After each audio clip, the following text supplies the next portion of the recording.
Let's add that second image to the right of this bio section. To do that, let's do something different. Let's add it as a background image using CSS.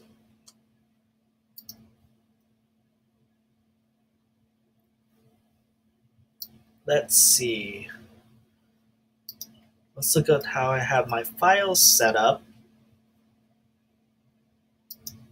We want to use twins.jpg inside the images folder.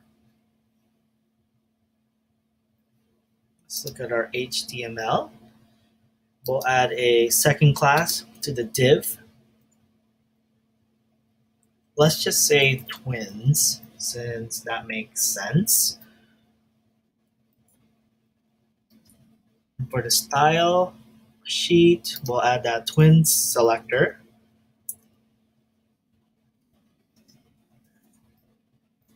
And to add a background image, the syntax for that would be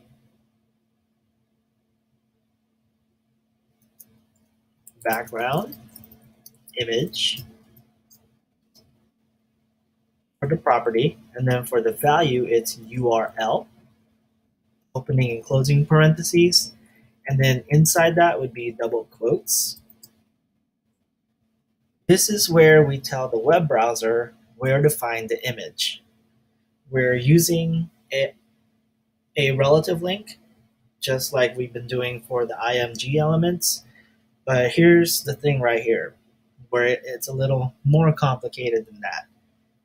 We have to go up one level, and to indicate that, we use two dots.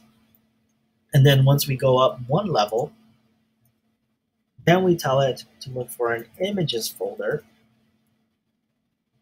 And then once it's in the images folder, then we're telling it to use twins.jpg. So let me explain that one more time. We are using a relative link inside this URL property. Relative links would be based on the file, wherever it is. Right now, we're dealing with style.css. This relative link then would be relative to where style.css here is. Looking at our folder or our file structure, here's our CSS file. It's inside a CSS folder. We have to go up one level because we don't have an images folder inside the CSS folder. It's up one level right here. Once we go up one level, there's the images folder. And then inside the images folder, there's the twins.jpg file.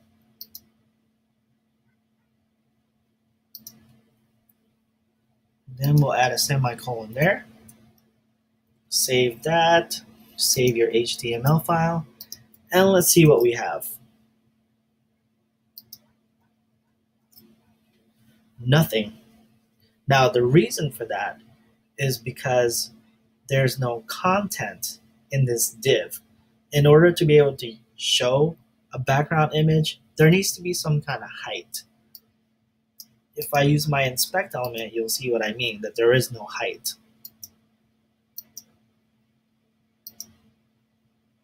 When I hover over div, it's telling me that it's about 500 pixels by 0 pixels.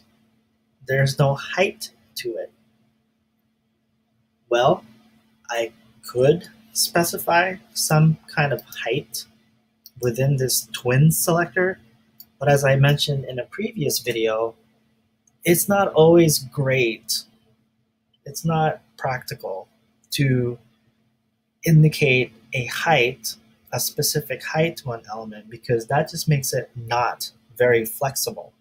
And that's not good if you're trying to create a fluid or responsive design. Fortunately for us, we have a way to capture some kind of height for this div right here. And that would be the flex property.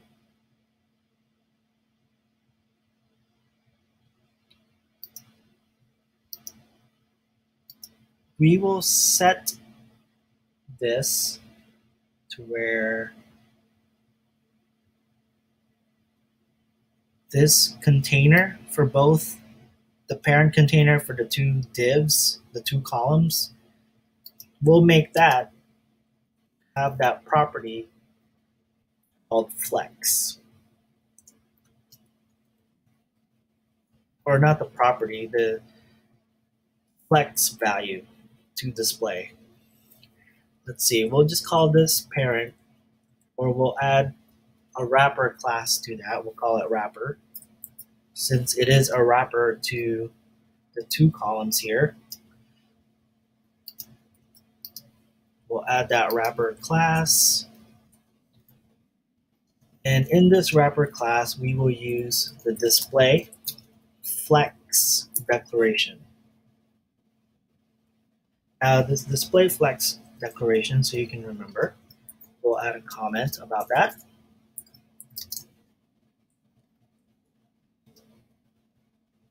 It enables flex content for direct children. That's why we put this display flex in the parent container, because we're telling the children, the direct children, to make themselves have equal height. Flex allows content to be stretched to fill available space. Looking at our code again, our HTML, we have this column with 5 paragraphs. These have a height to them because they automatically resize based on the number of paragraphs I have within this div. This other one, it doesn't have a height to it because there's no content. However, since I have set it up to where their parent, these two columns, since the parent has the display flex property now, it will make themselves, or they will both have the same height. So let's see if this works. Save, and refresh. And now this div right here is capturing the height from this other side here. This has a height now, so it's able to display the background image. Now, here's the deal though. This background image is repeating itself because the image is not big enough to completely fill its container. If we want it to fill the container so that we don't see this repeat thing going on here, we will have to go back to our twin selector and say for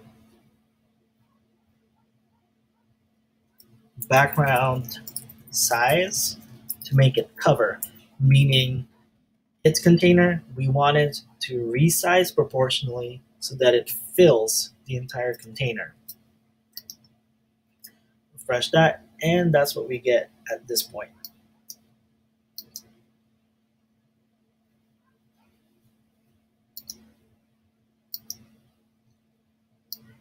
So we have something that looks like this. If I were to resize this for whatever reason by adding another paragraph, for example, let me do that temporarily. Let's add another paragraph.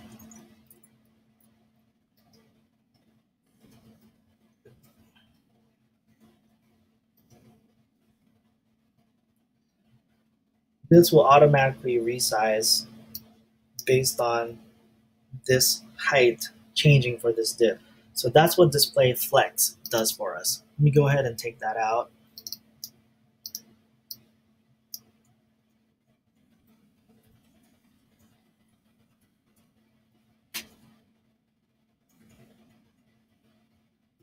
Save that and refresh.